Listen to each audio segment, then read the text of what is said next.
Ο Μπίσεσβαρ στον Λέοβατς. Σέντρα του τελευταίου. Ενρίκε βγάζει το σώμα του μπροστά από τον Τασουλή. Παίρνει την κεφαλιά πάνω από την εστία του Ανδρέα Γιαννιώτη. Τσίμιροτ. Σέντρα από τον τελευταίο. Κεφαλιά του Σάχοφ out. Δεύτερη απειλή απαέρος από τον ΠΑΟΚ. Μασούντ και Μπεν στην εκτέλεση. Απευθείας ο Μπεν, ο Γλίκος σε κόρνερ. Πάλι ο Μπεν με πολύ φάλτσο. Κεφαλιά του Κόρμπου πάνω από την εστία του Γλίκου, που φωνάζει στους συμπαίκτες του ότι άφησαν μόνο του τον αρχηγό του Πανιωνίου. Εδώ έκλεψε ο Σιώπης, πέταξε στον Γεσίλ, πλασάρει και διώχνει ο Γλίκος. Ενρίκε, ωραία τρίμπλα, απέφυγε τον Σιώπη, σούταρε δίπλα από την εστία του Γιαννιώτη. 36 λεπτά συμπληρωμένα στην Τούμπα. Ο Μάτος στην κεφαλιά. Ψαλίδι πάνω από την εστία. Το έκανε ο Σάχοφ. Μασούντ κόβει για τον Γεσίλ, ψηλά η σημαία του βοηθού.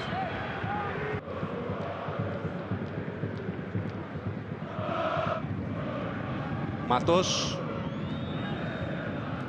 Ενρίκε. Τα κουνάκια από τον Τσίμιροτ, σούτ από τον Ενρίκε δίπλα από την εστία. Τσίμιροτ, ο Βλάχος, ο Μπίσεσβαρ δοκάρι. 48ο λεπτό, η μεγαλύτερη στιγμή στο μάτς. Μιστακίδης στα πόδια του Οικονόμου, φάουλ.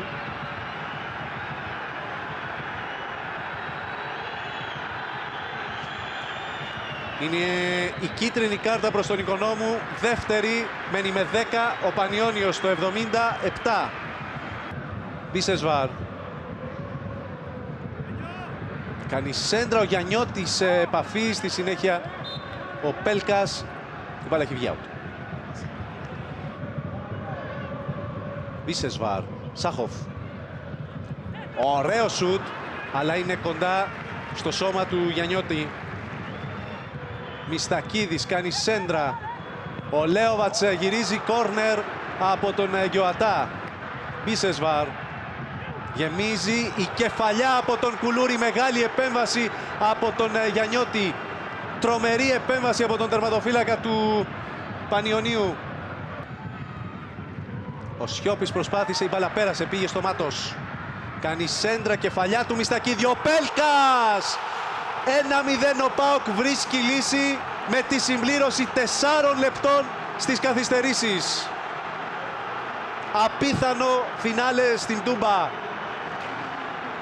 Κόκκινη κάρτα στο Δημήτρη Πέλκα τούτη την ώρα από τον διαιτητή. Για πάμε λίγο στους δύο συναδέλφους. Έλα Διονύση. Αμέσως μετά τον γκολ έχει κάνει άσεμνη χειρονομία ο ποδοσφαιριστής του ΠΑΟΚ, το είδε ο τέταρτος και ζήτησε κατευθείαν από τον διαιτητή να δείξει την κόκκινη κάρτα.